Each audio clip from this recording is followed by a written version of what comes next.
नमस्कार बंधुओं। आज आगरा से प्रकाशित होने वाले हिंदुस्तान में कांग्रेस का घोषणा पत्र छपा है। कांग्रेस का यह घोषणा पत्र हर वर्ग के लिए धोखा है। कांग्रेस इस घोषणा पत्र को पूरा नहीं कर सकती है। इसकी हम समीक्षा करते हैं। आप इस घोषणा पत्र को देखें। इसमें जो 10 वायदे किए गए हैं, इसको आप देखिए कि ये कैसे पूरा कर पाएंगे इसको। पहला वायदा इनका है कि हर गरीब परिवार की महिलाओं को प्रतिवर्ष 1 लाख रुपया दिया जाएगा। यदि किसी परिवार में 4 महिलाएं हैं तो क्या ये उनको 4 को देंगे? नहीं दे पाएंगे। यदि एक को भी दें तो कम से कम 12 लाख करोड़ रुपए की आवश्यकता पड़ेगी। क्या कांग्रेस इतना धन जुटा पाएगी? कहाँ से देगी?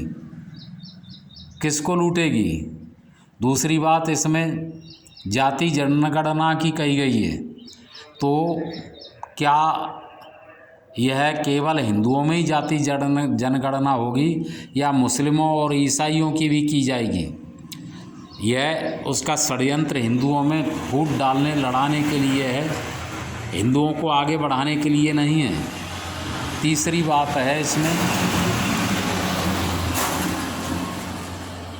जो 30 लाख पद केंद्र के खाली पड़े हैं उनको भरेंगे, तो उनको भरने के लिए भी कम से कम 1 लाख करोड़ रुपए की और आवश्यकता पड़ेगी।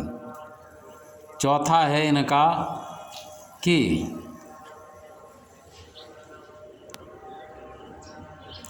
केंद्र सरकार की 50% नौकरियां औरतों के लिए आरक्षित होंगी। तो औरतों के लिए 50% दी जाएंगी, तो आदमी कहाँ जाएंगे, क्या करेंगे? और फिर घर के जो संतुलन बिगड़ेंगे उनका क्या होगा? यह भी इनका झूठा वायदा है। 5वां वायदा है इनका कि स्टार्टअप के लिए, नए रोजगारों के लिए 5000 करोड़ रुपया देंगे। तो यह बहुत ही कम है। 150 करोड़ की आबादी, जिसमें कम से कम 30 करोड़ परिवार हैं, और यह जो पैसा दिया जाएगा उससे ज़्यादा से ज़्यादा 10,000 लोगों को रोज़गार मिल सकता है। तो इतना बड़ी जनसंख्या को ये कहाँ से दे पाएंगे? यह बहुत ही कम है।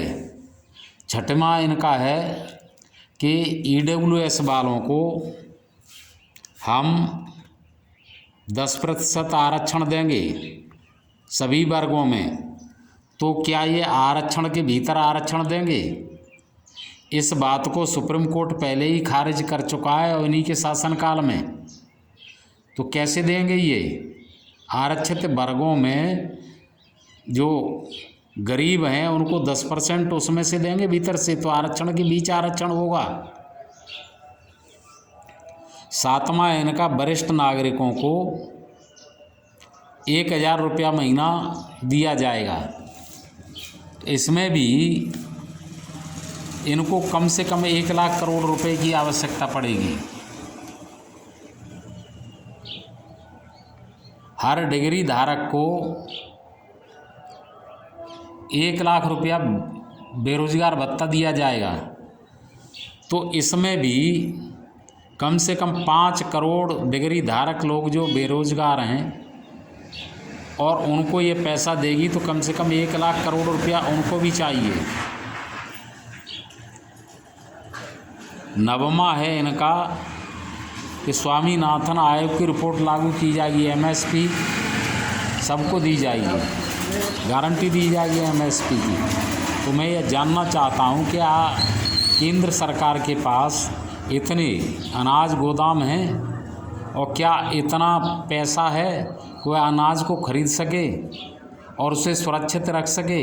अभी भी तो अनाज सड़कों पर सड़ता है। पहले गोदाम तो बनवाओ। गारंटी दोगे या केवल वायदा कर रहे हो?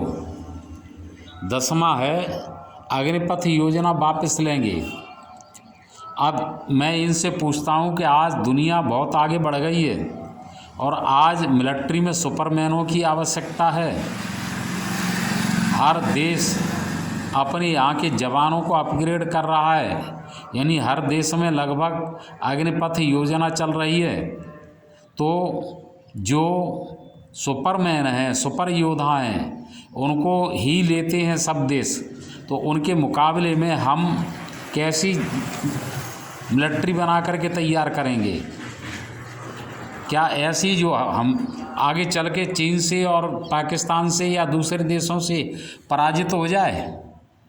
इनकी सब ये बातें धृष्टतापूर्ण हैं, इन पर विश्वास नहीं किया जाए। जय हिंद, नमस्कार। हमेशा की तरीके से ये जनता को धोखा दे रहे हैं।